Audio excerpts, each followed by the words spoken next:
अगर हुसैन का तू सच्चा गुलाम है तो इस छोटी सी तकरीर में मैं आज बताऊं कि करबला आखिरकार हुआ क्यों। कोई तो वजह होगी, कोई तो वजह होगी जो इतना बड़ा मार्का हुआ कि यजीद ने हुसैन की जमीन मारी थी। नहीं, क्या कोई तिजारती मामलात में लेन देन था? नहीं। क्या खानदानी घपला था? नहीं, खानदान भी अलग अलग थे, खानदान भी अलग अलग थे। ये बनु हाशिम है, वो बनु उमैया है। ना खानदान एक है, न कबीला एक है, न कारोबार एक है, न मैंड एक है, न लैन है, न दैन है। फिर मामला क्या है कि इतना बड़ा झगड़ा और इतना बड़ा मामला दरपेश आया कि हुसैन ने अपने बच्चे बच्चे को कुर्बान कर दिया, लेकिन इख्तिलाफ जो था करबला में वो अपनी जगह रहा। हुसैन उससे पीछे नहीं हटे। ये बात मैं आपके जहन में डालकर जाना चाहता हूँ। बहुत हाथ उठा लिए हमने कि गौस का दामन नहीं छोड़ेंगे। खुदा की कसम इन हाथों को उठा उठा के अब तो ऐसा लगता है ना कि हाथ भी हमारे झूठे हो गए। जब चाहो उठा दो यार। करबला में हाथ ही का तो झगड़ा था, काय का झगड़ा था? हाथ का। यजीद ने कहा हाथ दो, हुसैन ने कहा सर दे सकता हूँ, हाथ नहीं। सुभान अल्लाह। चूंकि ये हाथ सच्चे का है तो ये झूठे के हाथ में जा नहीं सकता। अगर ये हाथ तेरे हाथ में दे दिया तो जो हाथ तेरा है वही हाथ हुसैन का हो जाएगा। हुसैन का हाथ झूठे के हाथ में नहीं जाएगा। इसलिए अगर सर चाहिए तो ले सकता है, मगर हुसैन का हाथ नहीं ले सकता। शकील आरफी ने इसी को तो कहा है, दुनिया के सब यजीद इसी गम में मर गए, सर मिल गया हुसैन का बैत नहीं मिली। सर मिल गया हुसैन का बैत नहीं मिली। बड़ा भारी शेर कहा है शकील आरफी ने। उस आदमी से मैं मुकम्मल इत्तेफाक नहीं करता, मगर उसके शेर से इत्तेफाक करता हूँ। कभी कोई ये कहे कि मुफ्ती साहब उसकी तारीफ कर रहे हैं, समझ रहे हैं आप? इसलिए भाई बड़ी एहतियात से बोलना पड़ता है। हाँ, तवज्जो फरमाएं आप। मेरे भाई, खुदारा खुदारा, ये हाथ हुसैन का तो नहीं हो सकता, मगर हुसैन के गुलाम का जरूर है ये हाथ। तो ये देने से पहले, उठने से पहले 100 बार सोचना चाहिए कि ये उठ कहाँ रहा और दिया कहाँ जा रहा है, क्योंकि हुसैन के गुलामों का हाथ है। यजीद से कोई मामला नहीं था हुसैन का, न कोई लेन, न देन, न तिजारत, न कारोबारी मामला, न कोई ज़मीनी मामला, न ख़ानदानी मामला, सब कुछ अलग। ये तो मदीना शरीफ में यार, जो दुनिया का सबसे लाजवाब शहर है, उसमें मेरा हुसैन है। क्या ज़रूरत है करबला के जंगलों में जाने की? अरे मदीने से ज़्यादा खूबसूरत पूरी दुनिया में कोई शहर है? बोलो। फरिश्ते आते हैं मदीने में 70,000 सुबह को, 70,000 शाम को, जो एक बार आए दोबारा आने की मोहलत नहीं मिलती। इतना प्यारा शहर है मदीना, जो एक बार आए दोबारा ना आएंगे। रुखसत ही बारगाह से कुछ इस कदर की है। आला हज़रत का शेर। तो मेरे भाई बताओ, इतना प्यारा शहर मदीना, नाना के पूछे में हुसैन की जिंदगी गुजर रही है। क्या जरूरत पड़ी है कि करबला के जंगलों में जाए? लेकिन जरूरत जब पेश आई तो हुसैन ने बताया कि आज हुसैन निकला है, कल मेरे गुलामों अगर इस्लाम के लिए जरूरत पेश आए तो तुम्हें भी निकलना पड़ेगा। मामला क्या था? यजीद ने कहा, भाई मैं जब यजीद तख्त पे बैठा तो तख्त पे बैठते ही चेमे गोइयां शुरू हो गई। मुश्किल से 20 या 30% लोगों ने यजीद को कबूल किया, बाकी 70-80% लोगों ने नकार दिया। नहीं माना, यजीद ठीक नहीं है आदमी, इसके कारनामे ठीक नहीं है, इसके मामला ठीक नहीं है, फासिक है, फाजिर है, हराम काम खुल्लम खुल्लम करता है। यजीद ने सोचा, यार कैसे अपनी हुकूमत को मनवाऊं, कैसे मनवाऊं? तो उसने मीटिंग ली तो उसके जो कह लीजिए मुशीर थे, उन्होंने कहा कि चंद लोग ऐसे हैं जिनकी तायीद हासिल हो गई तो तुझे पूरी दुनिया इस्लाम अपना खलीफा मान लेगी। कहा कौन? कहा नंबर 1 हुसैन इब्न अली, नंबर 2 अब्दुल्ला इब्न जुबैर। इस तरह के जो जलीलुल कद्र सहाबा थे, कहा ये अगर तुझे अपना खलीफा मान ले तो दुनिया इस्लाम में तेरी धाक बैठ जाएगी। वो जो है इसने यही काम किया। इसने गवर्नर मदीना को एक खत लिखा और कहा मुझे हुसैन की बैत चाहिए, चाहे ज़बरदस्ती हो, खुशी हो, लड़के हो, झगड़ के हो, जैसे भी हो, हुसैन की मुझे बैत चाहिए हर हाल में। खता गया गवर्नर मदीना को, खत पढ़ा उसने। गवर्नर मदीना जो था वो उस वक्त अहले बैत के ताल्लुक से कुछ नरम था। अहले बैत की मोहब्बत कहीं न कहीं उसके सीने में थी। उसने हुसैन इब्न अली को बुलाया और बुला के यहाँ हुजूर ऐसे ऐसे यजीद का खत आया है, वो आपकी बैत चाहता है, अब इसमें क्या करना है? मेरे हुसैन ने फरमाया तू क्या चाहता है, तू बता। कहा हुजूर मैं आपके हुक्म का ताबे हूँ, लेकिन हाँ अगर आपने बैत कबूल ना की तो प्रेशर मेरे ऊपर बहुत बड़ा आ जाएगा। तो मेरे हुसैन ने उससे कहा सुन, चाहे तो कान में सुन ले, चाहे तो मैदान में सुन ले।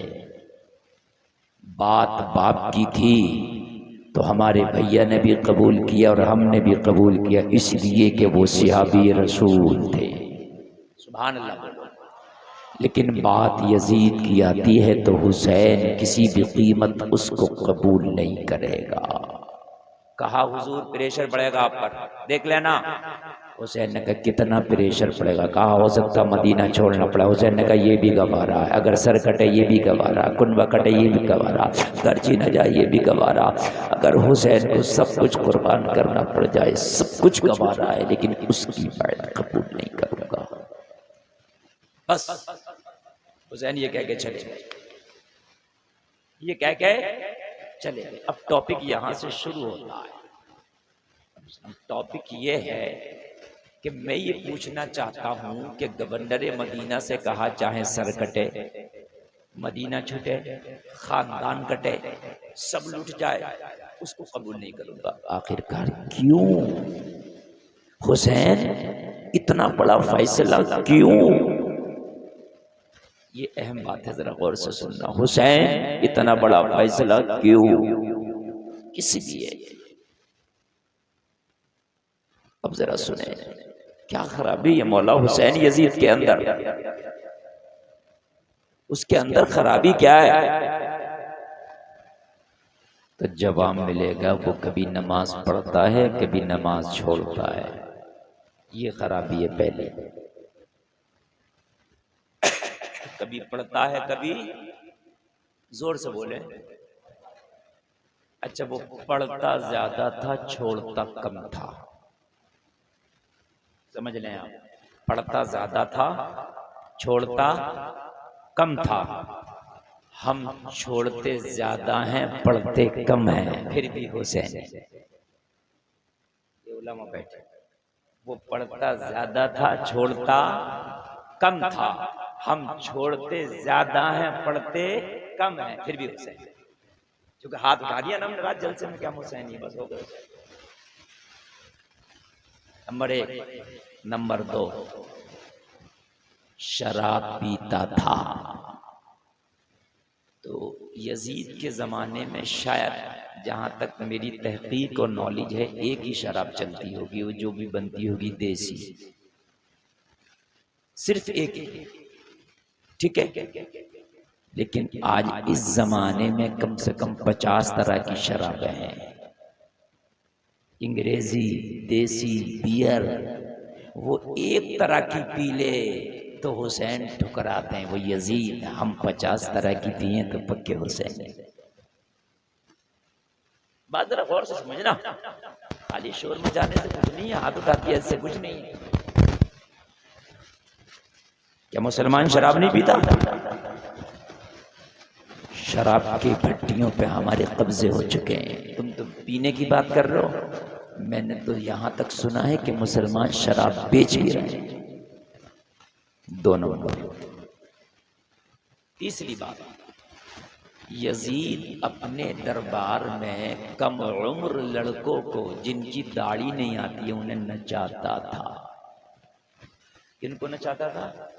कम उम्र लड़कों को जिनकी दाढ़ी नहीं होती है, जो शबाब में भी आने वाले हैं, नचाता था। वो लड़कों का डांस देखे तो यजीद, हम लड़कियों के डांस देखे तो पक्के हुसैन। हंसने की नहीं, बात समझने की है यार, बात थोड़ी समझने की है। कड़वी है मेरी बात थोड़ी सी कड़वी है, लेकिन समझने की है। कड़वी है बात। हम लड़कियों को नचाएं, हमारी शादियों में लड़की नाचे, मेहंदी की रस्म में, हल्दी की रस्म में लड़की नाचे, दूल्हा की बहनें नाचे, दूल्हा के घर में सब नाचे, तो हम पक्के हुसैनी। हम मेलों में डांस पार्टी लगा बुला के नचाएं। क्या मेलों में डांस पार्टियां नहीं आ रही हैं? बोलो, आ रही हैं। अब मेलों में बुला रहे हैं उसको, एक लड़का है उस्मान भारती, 1 दर्जन लड़कियों को साथ लेके घूम रहे हैं। वो 1 दर्जन लड़कियों को नचाया जा रहा है। पक्के हुसैनी है हम तो। मेरी बात सुने, मेरी आवाज इतनी नहीं है कि मैं आप तक बहुत जोर से पहुंचा सकता, बस सुन ले। हम मुकाबले कव्वाली कराएं, छापे लगवाएं, हम पक्के हुसैन। मैं यजीद का पार्ट नहीं ले रहा, ये मैं उसकी तरफदारी नहीं कर रहा। मैं तो यजीद के आबो हवा और उसकी हर चीज से कुत्ते से ज्यादा नफरत करता हूं। मैं बता रहा, जब तोलो तो पल्ला हाथ में ले लो तो बराबर तोलो।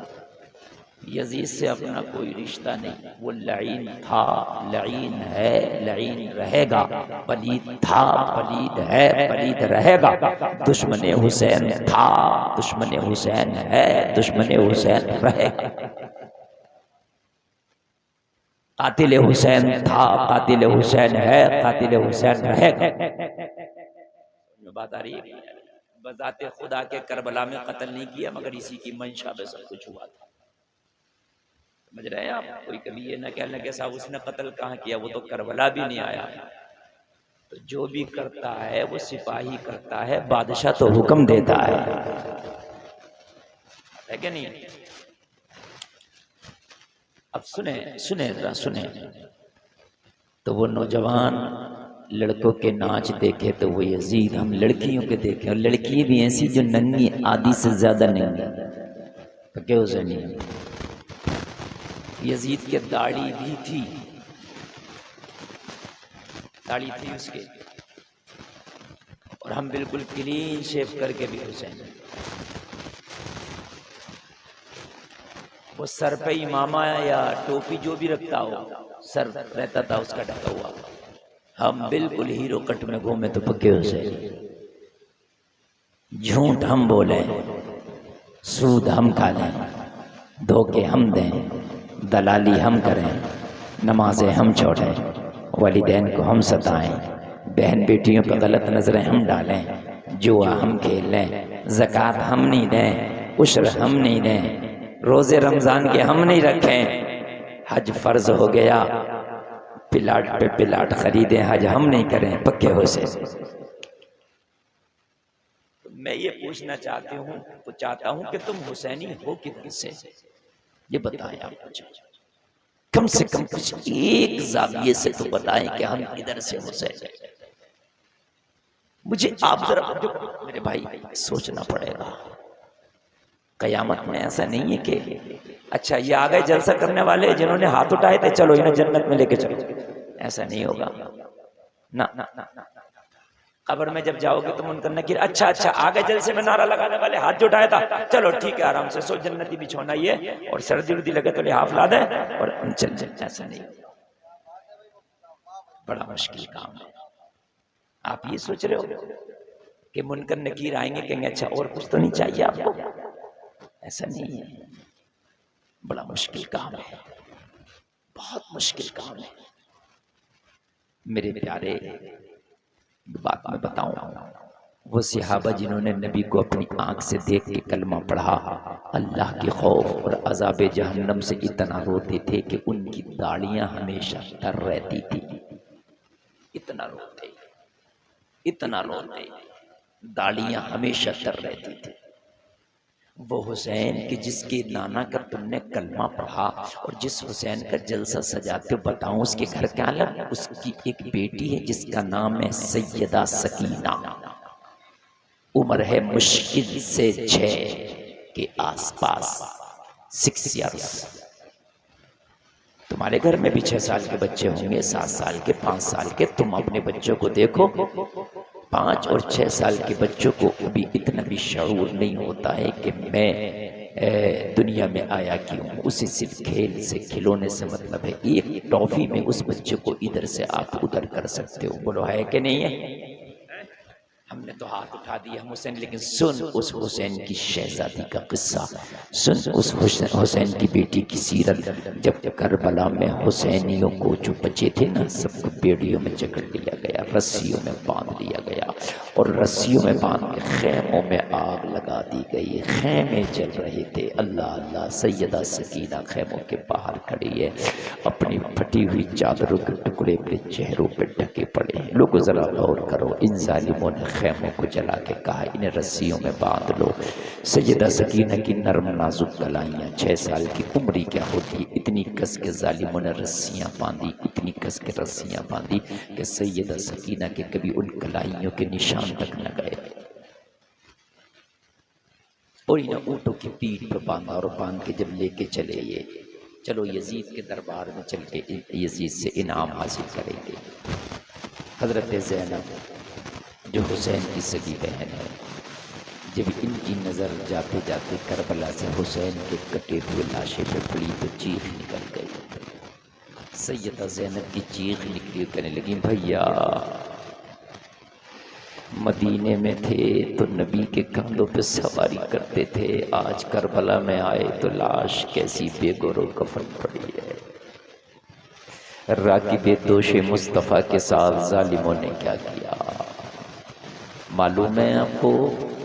सैयदा ज़ैनब, इमाम ज़ैनुल आबिदीन जिसे सैयद सज्जाद कहा जाता है, इन्हें रस्सियों में बांध के दमिश्क के बाज़ारों में जाके खड़ा कर दिया। आवाज़ कोई नहीं करे। मैं ये भी जो मैं बोल रहा हूँ, यकीन मानना मेरा दिल और मेरा रब जानता है कि मैं किस तरह से बोल रहा हूँ, समझ रहे हैं आप? इसकी आप कदर करें और आप थोड़ा सा सुन लें बस। दमिश्क के बाजार में जाके सैयदा ज़ैनब, सैयदा सकीना ये खड़ी है, तमाशाई बने, सारे दमिश्क के लोग तमाशाई बने, शोर मचा रहे हैं हमने जंग जीत ली, हुसैन का कटा हुआ सर नेज़े पे बुलंद है। दमिश्क के लोग, औरतें, बच्चे, बूढ़े छतों पे खड़े तमाशा देख रहे हैं। कोई तालियां बजा रहा है, कोई हंस रहा है। अच्छा, पूरे दमिश्क में ये किसी को नहीं बताया कि ये हुसैन के नवासे का सर है ना। यजीदियों ने दमिश्क में ये अफवाह फैलाई थी कि करबला में जो जंग हुई है वो ये हुकूमत के बागियों से जंग हुई है, लिहाजा हमने जो सर काटे हैं वो हुकूमत के बागियों के काटे हैं। किसी को नहीं कहा नवासे रसूल का सर है ये।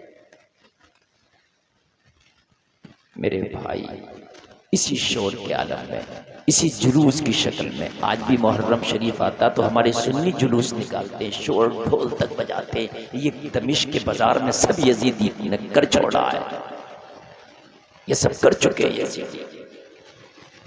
जब दमिश्क के बाजार में सब शोर मचा रहे थे, सब शोर मचा रहे थे, छोटा सा बच्चा, बहुत छोटा, सैयदा ज़ैनब की बारगाह में आया और एक कपड़े का थैला लेके आके बोला, बीबी इसमें कुछ खाने का सामान है, खुद भी खा ले, अपने बच्चों को खिला दे। सैयदा ज़ैनब ने कहा बेटा इन बेवफाओं में कौन बावफा निकल आया, इन गद्दारों में कौन अपना निकल आया? किसने खाना भेजा हमारे लिए? क्या हमें यहाँ भी कोई जानता है? कभी भी मैं तो नहीं जानता कि वो जिसने खाना भेजा है वो तुम्हें जानता या नहीं जानता, लेकिन उसने इतना कहा था कि ये उस बीबी को खाना दे देना कि जिसके चेहरे पे फटी हुई चादर के टुकड़े हैं, जिसकी पैरों में बेड़ियां हैं। तो बस मैं उसका हुक्म मानते हुए ये ले आया, इसमें कुछ खाने का सामान है, खा ले बीबी, अपने बच्चों को खिला दे। सैयदा ज़ैनब ने फरमाया, बेटा ये खाना बाद में खाएंगे, पहले उसको बुला के ला के जिसने ये खाना भेजा है। तवज्जो है? अच्छा, हमारी कौम के मिजाज इतने बिगड़ गए, इतने बिगड़ गए, इतने बिगड़ गए, मैं पहले कह चुका हूं कि उस आवाज अंदाज में नहीं बोलूंगा तो उठ उठ के भाग रहे हैं। जबकि खुदा की कसम मैटर में वो दे रहा हूं कि इसी बात को मैं चीख के कह लेता, इसी बात को धीरे से कह रहा हूं। मगर इस कौम के मिजाज इतने बिगड़ चुके हैं, इतने बिगड़ चुके हैं, तुम्हारे लिए योगी और मोदी ही ठीक है। मतलब मैं पहले कह चुका हूं कि मैं नहीं बोल पाऊंगा तो थोड़ी देर मुझे सुनना बर्दाश्त कर ले। समझ में आ रही है बात सही है, लेकिन नहीं सुनेंगे, मजा नहीं आ रहा ना, मजा ढूंढने आते हैं यहाँ। और एक एक बात क्लियर बोल रहा हूं मैं, गौर करें, जरा गौर करें। सैयदा ज़ैनब ने कहा, बेटा उसे जिसने ये टुकड़े भेजे उसको बुला ला, पहले उसका दीदार करने दे, एक बार उससे मुलाकात करा दे, फिर खाने की बात होगी। बच्चे ने कहा ठीक है बीबी। बच्चा थोड़ी देर के लिए गायब हुआ और थोड़ी देर के बाद जब बच्चा सैयदा ज़ैनब जो हुसैन की सगी बहन है उनकी बारगाह में आया तो 80 साल की बूढ़ी औरत का हाथ पकड़ के लाया। जो बूढ़ी औरत कांप रही थी, जिसके बाल सफ़ेद थे, बाबे सफ़ेद थी, पलक लटक गए थे, जो बुढ़ापे की वजह से कमर झुक गई थी। सैयदा ज़ैनब की बारगाह में कहने लगा, बीबी जिसने खाना भेजा है वो यही बूढ़ी औरत है, यही है। सैयदा ज़ैनब ने कहा, बीबी कि तू हमें जानती है कि हम कौन है? जहां पर सब ताली बजा रहे थे तूने भी ताली बजा लिया होता, जहां पर सब पत्थर मार रहे थे तो पत्थर तूने भी मार लिया होता, जहां पर सब शोर मचा रहे थे, हमारा मजाक उड़ा रहे थे, थोड़ा सा मजाक तूने भी उड़ा लिया होता। तूने खाना क्यों भेजा? क्या तू जानती है मैं कौन हूं? सैयदा सकीना की तरफ इशारा किया, तू जानती है बच्ची कौन है? इमाम ज़ैनुल आबिदीन की तरफ इशारा किया, तू जानती है नौजवान कौन है? ज़ईफ़ा ने अपनी मुड़ी हिलाई और नफी में जवाब दिया, बेटा मैं तो नहीं इन बच्चों को जानती हूँ, ना इस जवान को जानती हूँ, मैं न तुम्हें जानती हूँ, मेरे लिए तुम अजनबी हो। तो कहा फिर ये बता कि तूने खाना क्यों भेजा? तुझे क्या जरूरत थी खाना भेजने की? जहां सब तालियां बजा रहे थे तूने भी ताली बजाई होती। तो मालूम है क्या जवाब दिया बूढ़ी ने? कहने लगी, बेटी जब मैंने तुम्हें कैद में देखा, जब मैंने तुम्हारे हाथ पैर बंधे देखे, जब मैंने तुम्हें असीर देखा तो मुझे अपनी मखदूमा की वसीयत याद आ गई। सैयदा ज़ैनब ने फरमाया, बूढ़ी माई तेरी मखदूमा की वसीयत क्या थी, जरा वो तो बता। तो कहने लगी, बेटी मेरी मखदूमा की वसीयत ये थी कि जिंदगी में कभी किसी कैदी को देखो तो उसे खाना जरूर खिला देना। मैंने देखा तुम्हारे हाथ बंधे हैं, तुम्हारे पैरों में बेड़ियां, मैंने अंदाजा लगा लिया कि तुम ही कैदी हो, जो जंगी कैदी बनाया गया वो तुम हो। तो मखदूमा की वसीयत याद आई। मेरी मखदूमा ने कहा था, जिंदगी में कभी भी किसी कैदी को देखो तो उसे खाना जरूर खिलाना, पता नहीं कब से भूखा है। सैयदा ज़ैनब ने कहा, बूढ़ी माई तेरी मखदूमा की वसीयत बड़ी लाजवाब थी, तेरी मखदूमा का नाम क्या है, जरा नाम तो बता। कहने लगी, बेटी मेरी मखदूमा को फातिमा ज़हरा कहते हैं। सैयदा ज़ैनब ने कहा, फातिमा? कौन फातिमा? बूढ़ी ने कहा, बेटी फातिमा बिन्ते रसूल मेरी मखदूमा थी। उनकी वसीयत थी ये, कभी भी किसी कैदी को देखो तो खाना जरूर खिलाना। तो फिर सैयदा ज़ैनब ने पूछा, बूढ़ी माई फिर तेरा नाम क्या है? कहने लगी, बेटी मुझे फिज़्ज़ा कहते हैं। ये हजरत फातिमा की सबसे खास कनीज थी। हजरत फातिमा की कनीजों में सबसे खास कनीज हजरत फिज़्ज़ा है। वो यही है जो हजरत ज़ैनब के सामने खड़ी है। कहने लगी, मेरा नाम फिज़्ज़ा है। हजरत ज़ैनब की आंख में आंसू आ गए। हजरत ज़ैनब ने पहचान लिया, चूंकि इसी फिज़्ज़ा के हाथ में हजरत ज़ैनब का बचपना गुजरा था। इसी ज़ैनब ने अपने हाथ से हजरत हसन और हजरत हुसैन को लुक़मे खिलाए थे। कितनी मर्तबा ज़ैनब के झूले झुलाए थे। कितनी मर्तबा फातिमा के आंगन में उंगली पकड़ के हुसैन और हसन को ये लेके चली थी। कितनी मर्तबा हजरत ज़ैनब के मुंह में इतने अपने हाथ से लुक़मे दिए थे। तो तुम्हारे जहन में सवाल गर्दिश कर रहा होगा, हजरत जब ये ज़ैनब की वो थी, इसने क्या ज़ैनब को पाला था, तो फिर ज़ैनब ने पहचाना क्यों नहीं? तो वजह ये थी, बिछड़े हुए तकरीबन 50 साल का अरसा हो गया था। भाई कौन 50 साल के बाद किसे पहचानेगा? जब ये बिछड़ी थी तो हजरत ज़ैनब का बचपना था और फिज़्ज़ा की जवानी थी। आज जब दमिश्क के बाजार में मिली हैं तो फिज़्ज़ा का बुढ़ापा है और हजरत ज़ैनब उस वक्त जवान है। कौन पहचानेगा?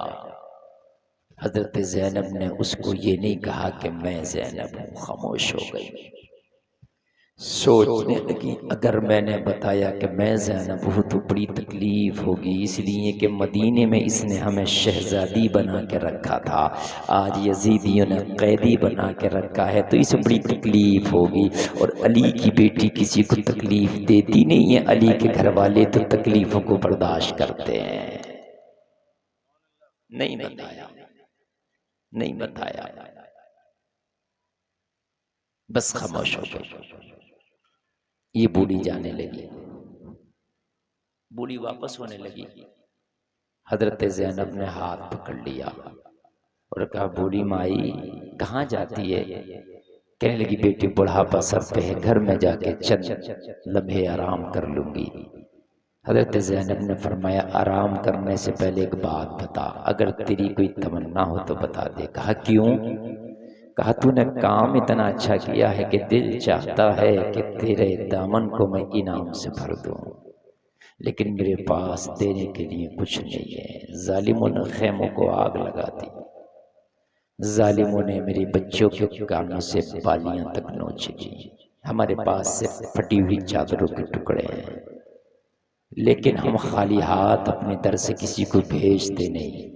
हमारे पास देने के लिए अगरचे कुछ नहीं है, लेकिन अगर तेरी कोई तमन्ना हो तो बता दे, दुआ कर जाएंगे। ज़बानों में आज भी इतनी ताकत रखते हैं कि अल्लाह मरने से पहले तेरी तमन्ना पूरी कर देगा। इतना सुना तो बूढ़ी, जिसका अभी कमर झुक गई थी, एकदम सीधी खड़ी हो गई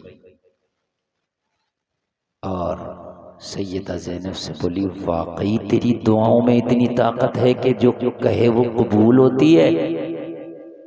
का बूढ़ी माई, हमारी तो छोड़ दे, जो हमारा नाम लेके दुआ कर दे उसकी भी कबूल हो जाती है।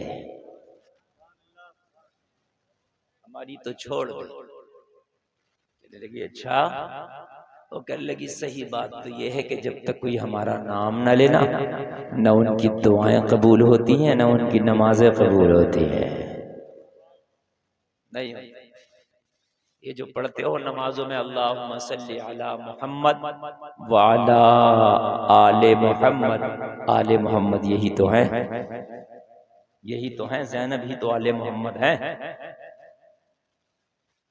बूढ़ी ने बड़ी खुश होकर कहा, जैसे किसी बादशाह की खोई हुई सल्तनत मिल गई हो, जैसे किसी बीमार को शिफा मिल गई हो, जैसे किसी बे औलादे को अरसा दराज के बाद औलाद मिल गई हो।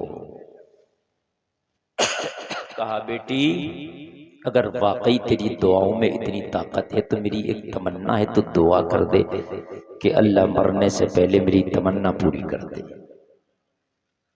कहा बता तेरी तमन्ना क्या है?